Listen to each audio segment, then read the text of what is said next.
அனைவருக்கும் என்னுடைய முதற்கண் வணக்கம். நான் உங்கள் அச்சய ஜோதிடர் ரா ரகுபதி.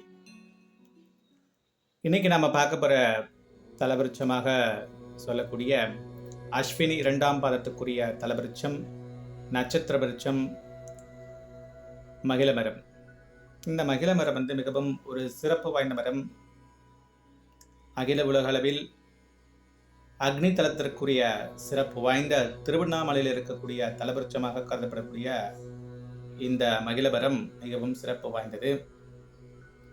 திருவண்ணாமலைன்னு அப்படின்னு எடுத்துக்கிட்டோம்னா அதில் முக்கியமான விஷயம் கிரிவலம். கிரிவலம் மிகவும் பிரசித்தி பெற்ற ஒன்று. அதுபோல இந்த அண்ணாமலையாரும் ஒரு பிரசித்தி பெற்றவர்.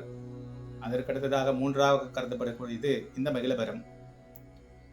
இந்த மகிழமரம் தான் திருவண்ணாமலையுடைய தலத்துடைய தலவிருட்ச மரம்.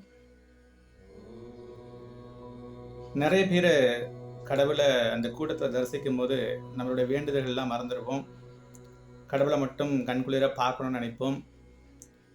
ஒரு அர்ஜென்ட்டில் தான் போய் அந்த கடவுளையே நம்ம தரிசிப்போம்.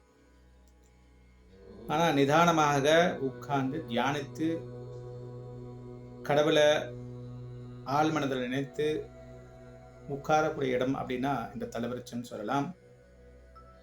யாரெல்லாம் திருவண்ணாமலை போகிறீங்களோ அவங்க எல்லாம் இந்த தலவிருட்சமாக இருக்கக்கூடிய மகிழ மரத்தடியில் உட்கார்ந்து கண்களை மூடி ஒரு 5 நிமிடம் சிவனுடைய பஞ்சாட்சரம் அப்படின்னு சொல்லக்கூடிய சில எளிய மந்திரமாக சொல்லக்கூடிய நமச்சிவய மசிவயன சிவய நம பய நமஷி எரம சிவ அப்படின்றது இந்த எளிய பஞ்சாட்சர மந்திரத்தை ஒரு 108 முறை இல்லை ஒரு 18 முறை கண்களை மூடி உட்கார்ந்து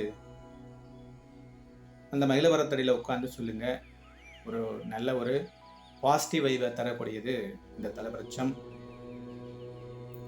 அதே போல அஸ்வினி 2ஆம் பாதத்தில் பிறந்த அத்தனை பேரும் உங்களால் முடிந்தால் ஒரு காட்டிலையோ இல்லை ரோட்டுக்கு அருகிலோ இல்லை ஒரு பொது இடத்துல ஒரு பூங்கா இப்படி எங்கெல்லாம் முடியுமோ அந்த இடத்துல இந்த மகிழ மரத்தை நட்டு இறைவனுடைய ஆன்மீக தொடர்பையும் உங்களுடைய குடும்ப நலனுக்காகவும் உங்களுடைய சந்ததிகளுக்காகவும் இந்த ஒரு சிறிய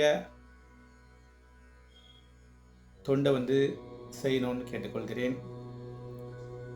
நன்றி, வணக்கம்.